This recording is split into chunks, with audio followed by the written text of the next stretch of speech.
दर्शकलाई नमस्कार। हामी आज संविधानवादको बारेमा पढ्न गइरहेका छौँ, छलफल गर्न गइरहेका छौँ। कृपया भिडियोलाई अन्त्यसम्म हेरेर साथ दिनुहोला। संविधानवादको अर्थ: संविधानको सम्मान, संवैधानिक मर्म र भावनाको पालना, लोकतान्त्रिक प्रणाली, नागरिक स्वतन्त्रता र अधिकारको रक्षा गर्ने प्रणालीलाई संविधानवाद भनिन्छ। शाब्दिक अर्थमा संविधान अनुसारको शासन, संवैधानिक सिद्धान्त वा शासनको अनुगमनलाई संविधानवाद भनिन्छ। संविधानको सम्मान, संवैधानिक मर्म र भावनाको पालना, लोकतान्त्रिक प्रणाली, नागरिक स्वतन्त्रता र अधिकारको रक्षा गर्ने प्रणालीलाई संविधानवाद भनिन्छ। शाब्दिक अर्थमा संविधान अनुसारको शासन, संवैधानिक सम्बन्ध सिद्धान्त वा शासनको अनुगमनलाई संविधानवाद भनिन्छ। संविधानवादका आवश्यक तत्त्वहरू: लिखित संविधान, संवैधानिक सर्वोच्चता, कानुनको शासन, शक्ति पृथकीकरण, नियन्त्रण सन्तुलन, स्वतन्त्र न्यायपालिका, न्यायिक पुनरावलोकन यी संविधानवादका तत्त्वहरू हुन्। मौलिक हक अधिकारको संरक्षण, आवधिक निर्वाचन प्रणाली, बालिक मताधिकार, स्वतन्त्र संवैधानिक निकाय, प्रतिनिधिमूलक र उत्तरदायी सरकार, जनताको सार्वभौमसत्ता र कानुनी राज्यको अवधारणा, राजनीतिक दलहरूको अस्तित्व, लोकतान्त्रिक संस्थाहरूको सबलीकरण, संवैधानिक निकायहरूको सबलीकरण, अल्पमतबाट बहुमतको कदर यी हुन् संविधानवादका तत्त्वहरू। संविधानवादको महत्त्व स्वेच्छाचारी र निरङ्कुश शासनको अन्त्य गर्न, सरकार र जनतालाई उत्तरदायी बनाउन, मुलुकमा विधिको शासन कायम गर्न, जनमतका आधारमा शासन प्रणाली कायम गर्न, जनताको आवाज, छनौट र अधिकारको प्रत्याभूति गर्न, मानव अधिकारको सम्मान र प्रवर्धन गर्न, सुशासनको प्रत्याभूति दिन, शासन प्रणाली सञ्चालनको प्रमुख आधारको रूपमा रहनेछ। नेपालमा संविधानवादका विशेषताहरू: नेपालको सन्दर्भमा के छन् त संविधानवादका विशेषताहरू? धर्मनिरपेक्षता, प्रेस स्वतन्त्रता, स्वतन्त्र न्यायपालिका, कानुनको शासन, आवधिक निर्वाचन प्रणाली, बालिक मताधिकार, मौलिक अधिकार, प्रतिस्पर्धात्मक बहुदलीय शासन प्रणाली जस्ता विषयहरूलाई संविधानको प्रस्तावनामा नै उल्लेख गरिएको छ।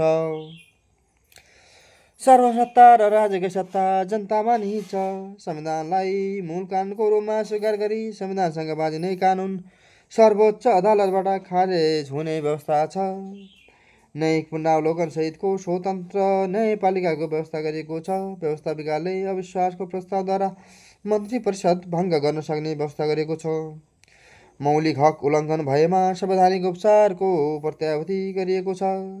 नागरिकको अधिकारसँगै नागरिक कर्तव्यको पनि व्यवस्था गरिएको छ।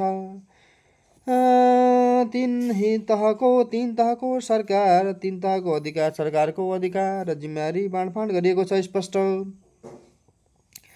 कानुनको शासनलाई अंगीकार गरिएको छ। बालिक मताधिकार र आवधिक निर्वाचन प्रणालीको व्यवस्था गरिएको छ। शक्ति पृथकीकरण र सन्तुलनको सिद्धान्तलाई आत्मसात गरेको छ। शासन प्रणालीको प्रभावकारिताको लागि स्वतन्त्र संवैधानिक निकायहरूको व्यवस्था गरेको छ। सर्वोच्च अदालतका न्यायाधीश तथा संवैधानिक निकायका पदाधिकारी उप व्यवस्थापिका संसदले महाभियोग लगाउन सक्ने व्यवस्था गरेको छ। उत्तरदायी शासनको प्रत्याभूतिको लागि संसदीय सुनाई प्रणाली अवलम्बन गरिएको छ। आर्थिक तथा सामाजिक न्यायको लागि शासन व्यवस्थालाई समावेशी बनाउनु राज्यको दायित्व तोकिएको छ। स्वतन्त्र न्यायपालिका र शक्ति पृथकीकरण तथा नियन्त्रण सन्तुलनको सिद्धान्त अवलम्बन गरिएको छ। संविधानवादका विभिन्न रूपहरू डिफरेन्ट फर्म अफ कन्स्टिट्युसनलिज्म। कानुनी संविधानवाद, कानुनको सर्वोच्चता र कानुनको शासनमा जोड दिने। कानुनी संविधानले कानुनको सर्वोच्चता र कानुनको शासनमा जोड दिन्छ। न्यायिक पुनरावलोकनद्वारा विधायिकी र कार्यपालिकीय काम कारबाहीको परीक्षण गर्दछ। ऋण क्षेत्राधिकार रहन्छ। न्यायिक प्रक्रियाद्वारा कानुनको शासन र मौलिक हकको संरक्षण गर्दछ। राजनीतिक संविधानवाद पोलिटिकल कन्स्टिट्युसनलिज्म सरकारका काम कारबाहीमा राजनीतिक नियन्त्रणको वकालत गर्ने, महाभियोगको व्यवस्था गर्ने, सार्वजनिक छलफल र बहस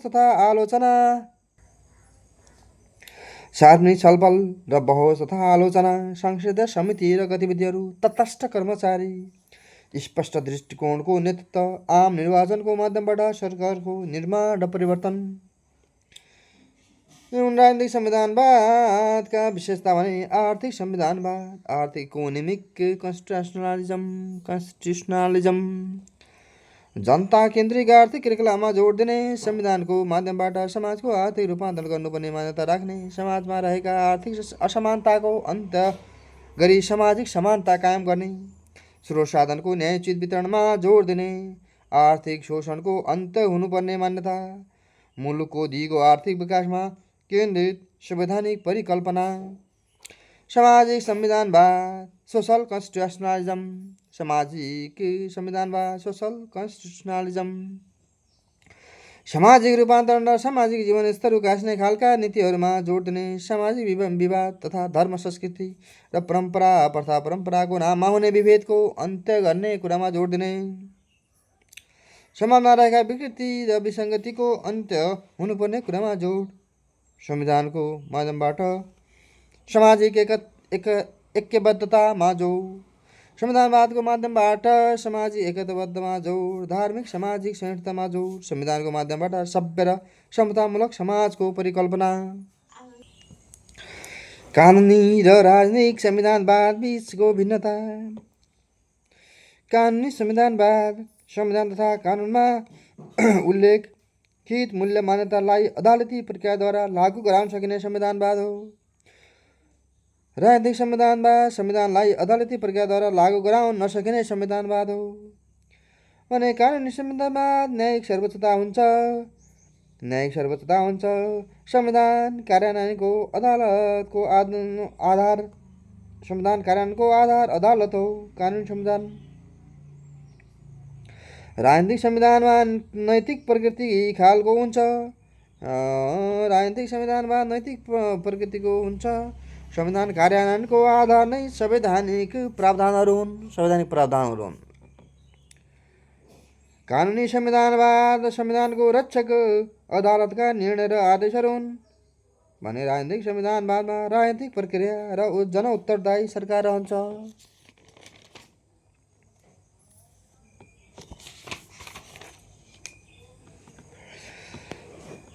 कानुनी संविधानमा संवैधानिक सर्वोच्चता, मौलिक हकहरूको व्यवस्था, स्वतन्त्र न्यायपालिका, कानुनको शासन, शक्ति पृथकीकरण, नियन्त्रण र सन्तुलन रहन्छ भने राजनीतिक संविधानवादमा आवधिक निर्वाचन, बालिग मताधिकार, स्वतन्त्र संवैधानिक निकायहरू, संसदीय उत्तरदायित्व रहन्छ। नेपालको सन्दर्भमा संविधानवादका समस्याहरू के छन् त?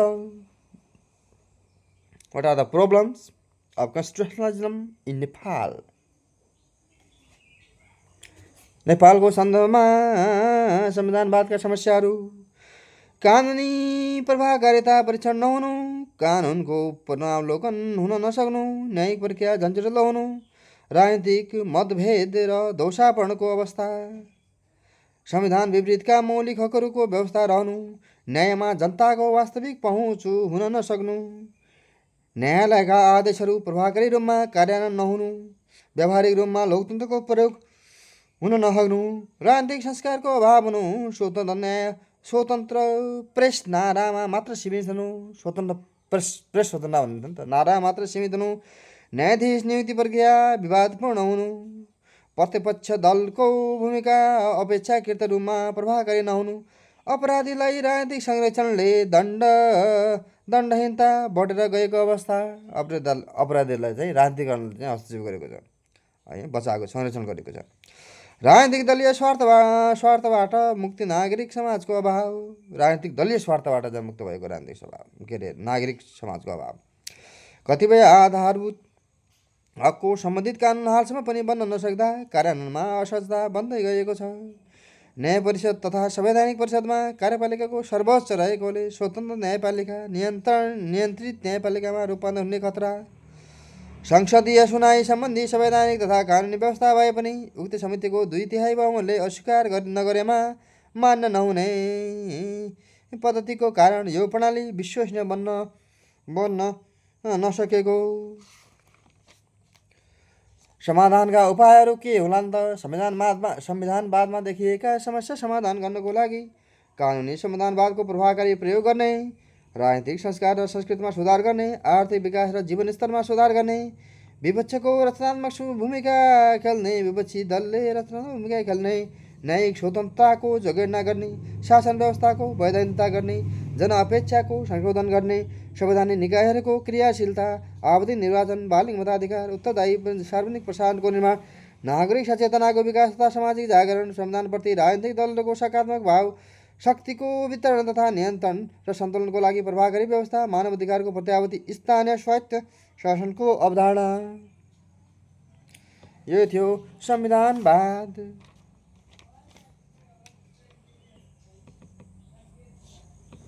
धन्यवाद भिडियोलाई अन्तिमसम्म हेरेर साथ दिनुभएकोमा सबैलाई धन्यवाद। र भिडियो कस्तो लाग्यो कृपया लाइक, कमेन्ट, सेयर र सब्सक्राइब गर्न चाहिँ नभुल्नुहोला। नमस्कार।